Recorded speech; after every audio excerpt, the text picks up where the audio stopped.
Baiklah, assalamualaikum warahmatullahi wabarakatuh, sobat-sobat calon guru. Selamat datang di channel calon guru.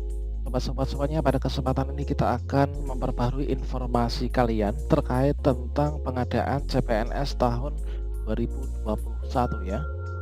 Yang mana materi ini kita sampaikan inilah berdasarkan pada konten rapat virtual persiapan pengadaan CASN tahun 2021 di pemerintah daerah, adalah yang dibuat pada tanggal 6 Mei 2021. Sobat-sobat semuanya, pada ketentuan umum CPNS bagian kelima untuk ketentuan di sini disebutkan bahwa untuk mendaftar CPNS ini adalah bagi teman-teman yang nanti berniat untuk mendaftar CPNS. Ini adalah yang pertama ketentuannya, setiap warga negara Indonesia dapat melamar menjadi CPNS dengan batas usia paling rendah ini adalah perlu kita garisbawahi, yaitu paling rendah ini adalah 18 tahun ya, dan paling tinggi ini adalah 35 tahun. Berarti bagi teman-teman yang berusia lebih dari 35 tahun ini belum bisa atau tidak bisa mendaftar untuk CPNS pada tahun ini.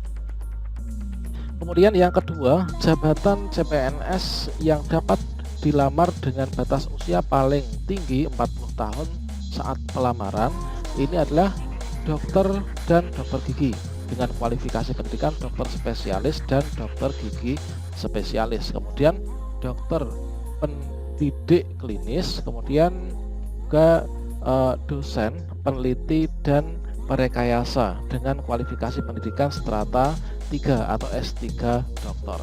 Jadi untuk pendaftaran yang S1 itu adalah teman-teman di sini usia maksimal 35 tahun. Untuk yang usianya itu 40 tahun inilah untuk formasi-formasi ini ya, mulai dari dokter dan juga dosen, peneliti dan perekayasa.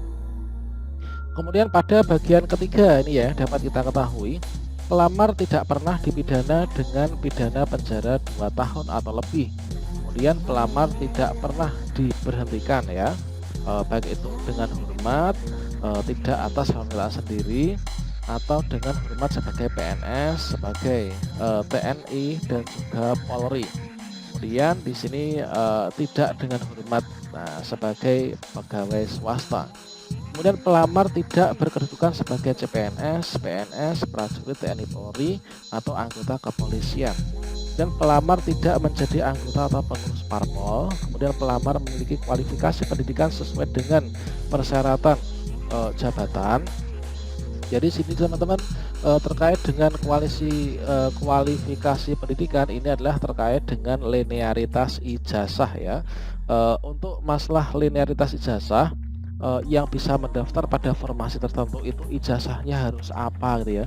Kemudian ada yang banyak bertanya dari teman-teman itu, saya itu ijazahnya PKN, apakah saya bisa mendaftar di formasi guru kelas SD, atau mungkin saya teknik kimia bisakah mendaftar di formasi IPA? Maka silahkan teman-teman itu menyimak video saya sebelumnya terkait tentang linearitas ijazah untuk mendaftar.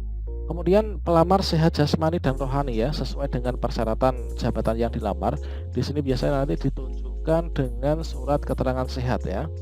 Kemudian pelamar bersedia ditempatkan di seluruh wilayah negara Indonesia yang ditentukan oleh instansi pemerintah. Dan calon pelamar hanya dapat mendaftar pada satu instansi ya, dan satu formasi jabatan saja. Nah, kemarin ada yang bertanya apakah saya bisa mendaftar dua. Inilah sama halnya di pengalaman kemarin untuk mendaftar di sekolah kedinasan, itu hanya boleh memilih satu formasi. Nah, jadi teman-teman itu kemarin setelah membuat akun SSCASN itu sudah mendaftar di misalkan Kementerian Perhubungan, itu ingin mendaftar di IPDN atau STAN itu udah nggak bisa ya. Jadi hanya memilih satu formasi, satu instansi saja. Kemudian terkait dengan ketentuan SKB teman-teman. Nah, karena untuk pendaftaran CPNS, untuk ikut CPNS itu adalah ada SKB dan SKD ya, seleksi kompetensi dasar dan seleksi kompetensi bidang.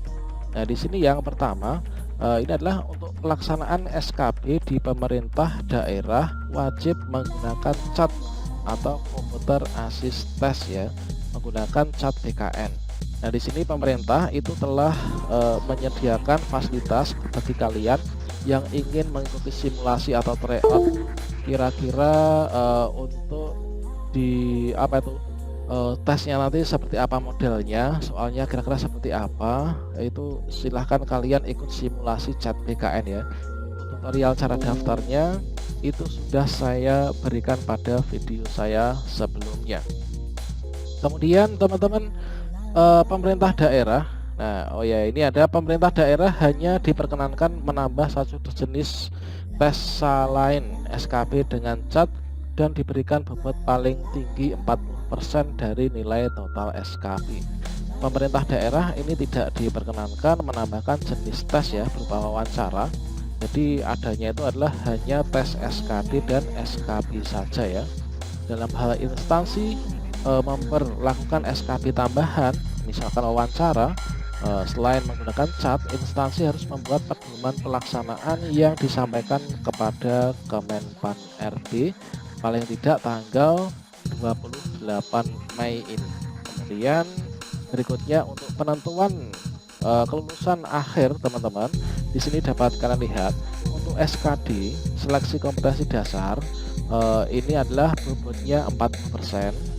Ini adalah biasanya di sana itu ada 3 bagian ya, yaitu ada TIU atau tes intelijensi umum ya, kemudian ada TWK atau tes wawasan kebangsaan, dan juga ada TKP. TKP itu apa? Yaitu tes karakteristik pribadi ya. Kemudian untuk SKD 40%. Berikutnya untuk SKB, nah ini adalah 60% teman-teman. Nah, ini adalah untuk SKB 60%. Kemudian ini hanya menggunakan CAT saja ya. Nah, menggunakan CAT bobotnya 100% dari nilai SKB.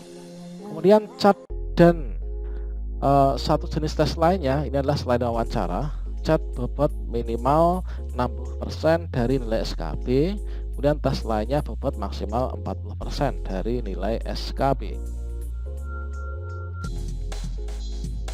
Kemudian jika nanti ada kekosongan formasi teman-teman, ini adalah terkait dengan pengisian kekosongan formasi. Dalam hal formasi umum khusus masih belum terisi setelah integrasi nilai SKD dan SKB, ini dapat dilakukan pengisian kekosongan formasi ya. Pengisian kekosongan tersebut dilakukan oleh by system, jadi oleh sistem dari BKN sana.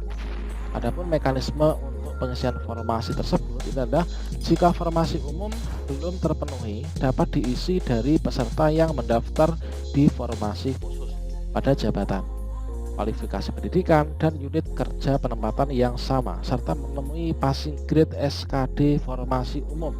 Tapi sayangnya untuk saat ini kita belum mengetahui secara pasti terkait tentang passing grade-nya ya, dan berperingkat terbaik. Jika formasi khusus belum terpenuhi dengan dapat diisi dari peserta yang mendaftar di formasi umum dan formasi khusus lainnya pada jabatan, kualifikasi pendidikan, dan unit kerja. Nah, kemudian jika setelah dilakukan sebagainya yang pertama dan kedua, yang ada formasi yang enggak terisi, enggak terpenuhi, ini dapat diisi dengan peserta yang mendaftar pada formasi umum dan formasi penempatan yang berbeda serta memenuhi passing grade ya. Intinya di sini yang namanya passing grade ini adalah suatu hal yang sangat bagus sekali. Meskipun demikian, teman-teman silahkan untuk belajar dengan sesungguhnya sebaik-baiknya supaya mendapatkan peringkat yang terbaik. Kalau misalkan teman-teman dapat peringkat yang terbaik, ini nanti kalian akan berpeluangnya itu bisa semakin besar gitu ya.